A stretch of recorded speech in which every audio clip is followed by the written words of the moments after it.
வணக்கம்மா. இன்னைக்கு நம்ம வீடியோவில் நெத்திலி மீன் குழம்பு எப்படி செய்யறதுன்னு பார்க்க போகிறோம். வாங்க நம்ம வீடியோவில் பார்க்கலாம்.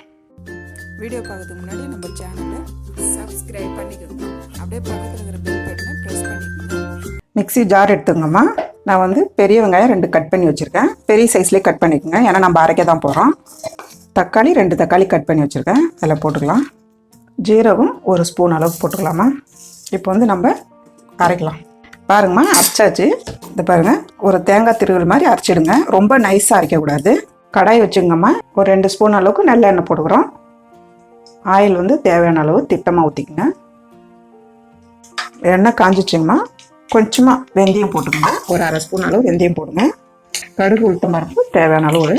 கடுகு உளுத்தம் பருப்பு பொரியும் போதே பூண்டு ஒரு 10 பல்லுக்கு பூண்டு ஊற்றி வச்சுருக்கோம்மா, போட்டுக்கோங்க. சாம்பார் வெங்காயம் ஒரு 50 கிராம் சாம்பார் வெங்காயம் கட் பண்ணி வச்சுருக்கேன். இது வந்து நல்லா அந்த பூண்டு சாம்பார் வெங்காயம் வதங்குற அளவுக்கு நல்லா வதக்கிங்கம்மா. 2 பச்சை மிளகா கீறி வச்சுருக்கேன், போட்டுக்கலாம்.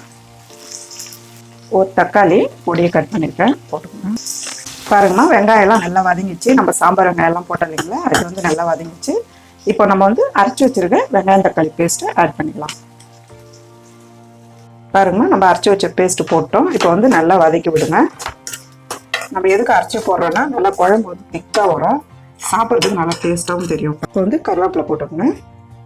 பச்சை ஸ்மெல் போகிறவரில் கொஞ்சம் நல்லா வதக்கிடுமா. வந்து 1 ஸ்பூன் சில்லி பவுடர் போட்டுக்கலாமா. தனியாத்தூள் 1/2 ஸ்பூன். குழம்பு மிளகாத்தூள் ஒரு 2.5 ஸ்பூன் போடுறோமா. மஞ்சத்தூள் 1/2 ஸ்பூன். குழம்பு மிளகாத்தூள் எப்படி அரைக்கிறதுன்னு சொல்லி நான் ஆல்ரெடி வீடியோ பண்ணியிருக்கேம்மா. அதோட லிங்க் வந்து கீழே கொடுத்துருக்கேன். இப்போ வந்து நல்லா வதக்கி விட்டுருங்க. நான் வந்து 100 கிராம் புளி எடுத்து கரைச்சி வச்சுருக்கோம்மா. இப்போ புளி கரைசலை ஊற்றிக்கலாம். மேலோட்டம் ஊற்றிக்கங்க. எவ்வளோ வடிகட்டி வச்சாலும் நம்ம மேலே தான் ஊற்றணும். இப்போ உப்பு தேவையான அளவு உப்பு போட்டுங்கம்மா. கம்மியாக போட்டுக்கோங்க, பத்தலைனா கூட நீங்கள் சாப்பிட்டு பார்த்து போடலாம். இப்போ நல்லா கிளறி விட்டுருங்க. 10 நிமிஷம் நம்ம மூடி வச்சோம்மா, மீன் குழம்பு நல்லா கொதிச்சிடும். 10 நிமிஷம் ஆயிடுச்சிங்கம்மா. கொதிச்சிச்சான்னு பார்க்கலாம். நல்லா திக்காயிடுச்சு பாருங்கம்மா. இந்த மாதிரி வந்து குழம்பு மீடியமான திக்கில் வரணும், ரொம்ப தண்ணி இருக்கக்கூடாது. இப்போ வந்து நான் வந்து மாங்காய் போட போகிறேன். மாங்காய் மீன் குழம்பு வந்து ரொம்ப நல்லாயிருக்கும் போட்டு வச்சா, அதனால் மாங்காய் போட போகிறேன். ஒரு 3 பீஸ் மாங்காய் போட்டுருங்க. எந்த மாங்காய் வேணாலும் போடலாமா. மாங்காய் போட்டிருக்கோம் இல்லையா, 2 நிமிஷம் கொதிக்கிட்டோம். பாருங்கம்மா, மாங்காய் போட்டு 2 நிமிஷம் ஆயிடுச்சு. மாங்காய் வெந்துருச்சு பாருங்கள். 1/2 கிலோ நெத்திலி மீன் வாங்கி கழுவி வச்சுருக்கேன். இப்போ வந்து ஆட் பண்ணிக்கலாம். மீன் போட்டாச்சுங்கம்மா. அப்படியே மேலோட்டம் கிளறி விடுங்க, ஏன்னா வந்து மீன் வந்து குழஞ்சிடும்.